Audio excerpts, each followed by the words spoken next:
So, you're planning to study in Sweden? That's amazing.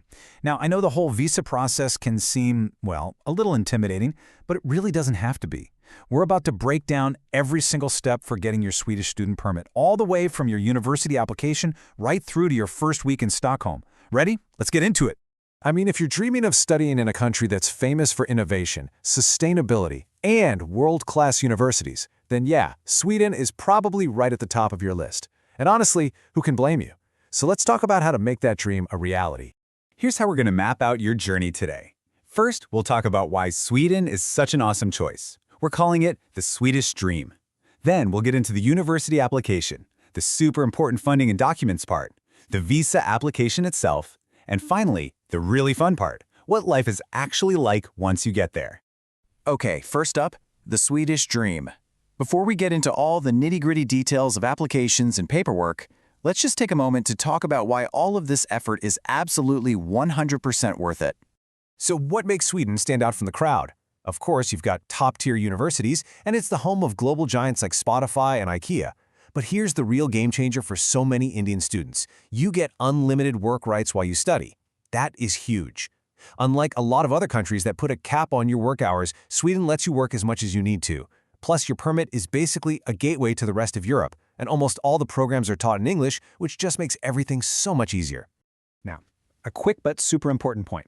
For this guide, we're focusing on the main student residence permit, which is what you'll need for bachelor's and master's programs. If you're going for a PhD, you'll actually apply for a research permit, which is a slightly different track. Oh, and here's a key bit of terminology. In Sweden, you're not technically getting a visa sticker in your passport. You're applying for a residence permit for studies. It's just a separate card that proves you have the right to live and study there. Okay, let's dive into the first official step you need to take, your university application. And trust me, everything else we talk about today completely depends on you getting this part right.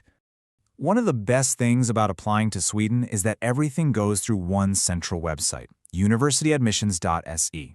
It's super straightforward. You create an account, you rank your top 4 programs, and you submit. But listen, the most important date on this entire slide is January 15th. I'm going to say it again, January 15th. That is a hard deadline for the main autumn intake. Get your documents in by February 1st, and then you can expect to hear back in April. And after all that waiting, you finally get this, the admission letter. The Swedish word for it is antagningsbesked. Seriously, think of this document as your golden ticket. It's the one thing that unlocks the entire permit application process, so you're going to want to keep it very, very safe. All right, you've got your admission letter in hand? Amazing. Now for the part that, let's be honest, can cause the most stress. Proving you have the funds to support yourself. But don't you worry, we're going to break it down and make it simple. Let's talk numbers. The Swedish Migration Agency has a very, very specific amount of money you need to show for your living expenses for 1 year. For 2025, that magic number is 102,168 Swedish kronor. That works out to about 8,514 kronor a month, and it is the absolute minimum you have to prove you have access to. Now, the good news is the Swedish authorities are actually quite flexible in how you prove you have these funds.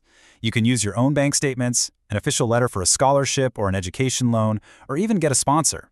The main thing is that all the documents have to be official and crystal clear. You know, when you look at the full list of documents, it can feel a little overwhelming. So the best way to tackle it is to think in categories. You've got your personal docs, like your passport, your academic papers, your proof of funds, and your insurance.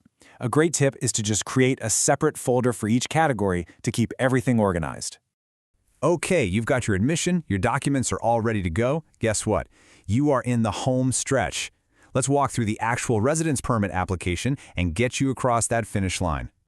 Let's take a look at the timeline just to manage expectations.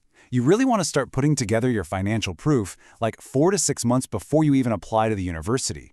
Then, once you get that admission letter in April, that's your green light. Apply for the permit immediately.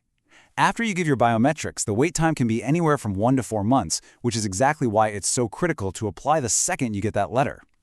And here is a huge, huge plus for the Swedish system.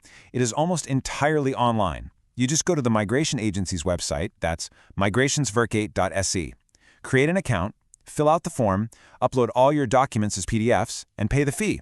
This is awesome because it means you don't have to go to an embassy for the application itself, which just simplifies the whole thing. So, while the application is all online, there is one step you absolutely have to do in person. You must book an appointment at a VFS Global Center in India to give your biometrics. That's just your fingerprints and your photo. And don't forget to bring your original passport and that case number you got from your online application. And finally, you get the email you've been waiting for. You're approved. Your permit is secured, and now your journey really begins.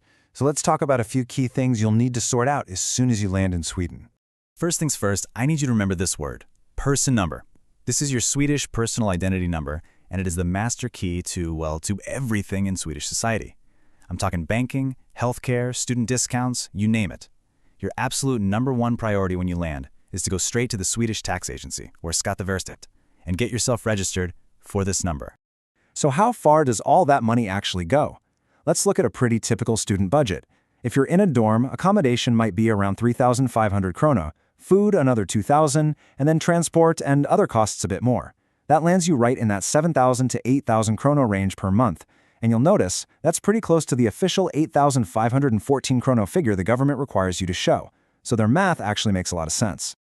Okay, so you've landed. What's your game plan for that first week? First, tackle the bureaucracy. Head to Skatteverket for your persona number. As soon as you have that, you can open a bank account. After that, it's all about getting settled. Find your housing, get a local SIM card, and then officially enroll at your university to get your student ID. It's also really important to know the common reasons why applications get rejected, mostly so you can avoid them. And as you can see, the vast majority of issues, we're talking 70%, come from problems with either the proof of funds or just incomplete documents. What this really means is that almost all rejections are totally avoidable with careful preparation. Just double-check everything, and you'll be golden. All right, you're almost there. Here is your final pre-flight checklist. Make sure you've gone and collected your physical residence permit card from VFS. Book that flight. Arrange some temporary housing for your first few days, just in case. Pack a good winter coat, seriously. And have both digital and physical copies of all your important documents handy. Check these off, and you are ready for takeoff. And with that, we'll leave you with a bit of Swedish encouragement. Lycka till!